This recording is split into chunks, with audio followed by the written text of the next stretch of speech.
This question was raised by Kirby Acuña, and it's really a nice problem. He said it already took him 4 days and he cannot figure out the problem. So let me end that 4 days. The tangent of PC has an azimuth of 233 degrees. I would presume that that is a south azimuth. When we say azimuth, south azimuth, it is a clockwise angle measured from the south. So if this is your PC, this is the meridian north and this is the south. From the south to this is 180, to this, to the east is 270. But this is only 233 degrees.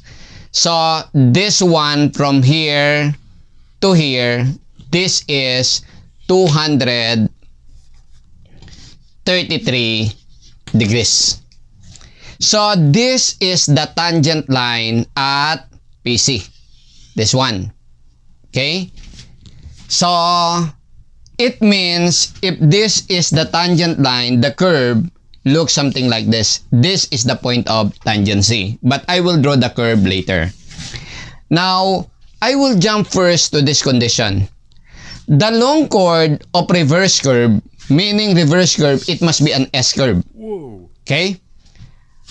Has an azimuth of 251 degrees, 25 minutes, 5.81 seconds. When you say long chord, it is the chord connecting the PC to PT, right? So, from the PC to the PT, it has an azimuth of 251 degrees, 25 minutes, 5.81 seconds. So, it is between 180 and 270, but greater than 233. So, let us say it is this one. So, this is the long chord going to the PT. Let us say the PT is here. Okay? So, according to the problem, from here to here, this is 251 degrees, 25 minutes, 5.81 seconds. So, therefore, if I'm going to solve this angle, this is 251, 25, 581 minus 233. Therefore, this angle must be this minus this. This minus this. So, 251 minus 233, that is going to be 18 degrees, 25 minutes, 5.81 seconds. Okay? Now, according to the problem now, a tangent of PC has an azimuth of 233, which is this one, and is 487.5 meters away from the tangent of PT. The tangents are lines, okay? Which are tangent both to the PC and to the PT. Since the distance between the tangent at PC and the tangent at PT is given, what is our conclusion? Our conclusion is that the two tangents are parallel. Because if they are not parallel, then how can you give the distance between the two lines? Right? So that is the hidden problem here, or hidden given here. So therefore, if this is the tangent at PC, the tangent at PT must be parallel to this. You get it? And this distance given is the perpendicular distance between them. So this is 487.5 meters. You follow? Okay? Now, before I proceed, let me first solve this in this right triangle. So, take note that this one, if I'm going to call this as X, this one, the tangent of this angle is 487.5 over x. So I have here x is going to be 487.5 over the tangent of 18 degrees, 25 minutes, 5.81 seconds, because the tangent of this is 487.5 opposite over adjacent. So solving our x here, we will get here 1463.919 meters. So this is going to be 1463.919 meters. There is another known value here. The radius of the first curve is thrice the radius of the second curve. R1 is thrice R2, right? There is another thing that we know here. What? Now, let us say this is the reverse curve. It's tangent here, it's tangent here. So let's say this is the first curve, and this is the PCC, or point of reverse curvature. Then this is the second curve. This is a point of tangency. So this is 90. This is 90 to the radius. Okay? But I won't draw the radius anymore. So this is the PRC. Meaning, the tangent at the PRC, Padilla Review Center, no? Okay? Is this one. Okay? So, considering the first curve, these are the tangents to its endpoints. So, this is the intersection of the endpoints. So, the angle between the tangents, this one, is the I of the first curve. For the second curve, the angle between the tangents, this and this is the tangent at this point, this is the tangent at this point. So the deflection angle from here to here, this is your I of the second curve. But this line and this line are parallel, and this is the same line. So if this is I, this is I for the first curve, which is I1, and I for the second curve, which is I2, they are just equal. So that is the consequence or the result when the tangent lines are parallel. You get it? Wow. They will have the same I. You get it? Okay. Now take note that for this curve, this is T1 up to this. This is also T1, while this is T2. This is also T2, right? So if I'm going to project this here, this one, this is T2, right? Correct? And this is T1. This one. What is this equal to? Huh? This one, from this right triangle, let me call this as Z. Let me call this as Z. So the tangent of angle I is equal to opposite, which is this one, over Z. 487.5 over Z. So obviously our Z is going to be 487.5 over I. Right? Okay. Now, let me now set one equation between this, and this. Now take note that this is T1, this is T2, and this is Z. So we say here that T1 plus T2 plus Z, which is ℵ over the tangent of angle I is equal to the total 1463.919. But what is T1? Huh? We know, isn't it, that if this is your tangents, these are the radius, this is your I, by symmetry, you divide it into two equal parts. From this is I, so this is I over 2. And take note that this is the radius.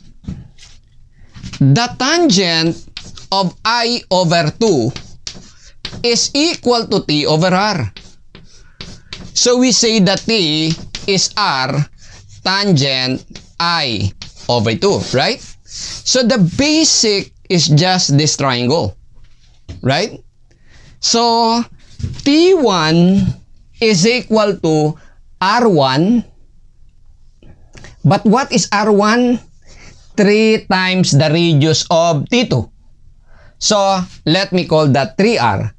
The tangent of I1 over 2, but I1 is I.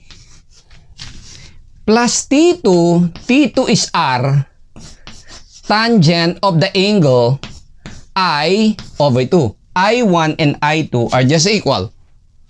Plus 487.5 over tangent of I is equal to 1463.919. T1 plus T2 is, you add this, that would be 4R tangent of I over 2 plus 487.5 over the tangent of I is 1463.919.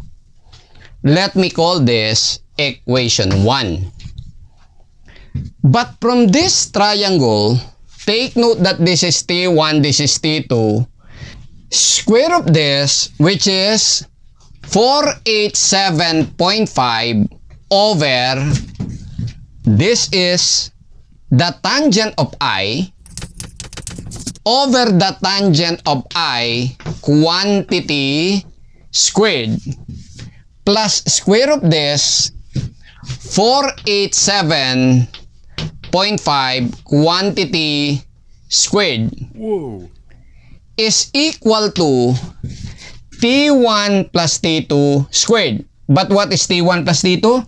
T1 plus T2 is 4R tangent I over 2 squared. You get it? This is equation 2. Two equations in terms of R and I. So we can solve this. So if I'm going to substitute this quantity to this quantity is this minus this, right? So we will have here 487.5 over the tangent of angle I squared plus 487.5 quantity squared is equal to this quantity, which is this minus this, right?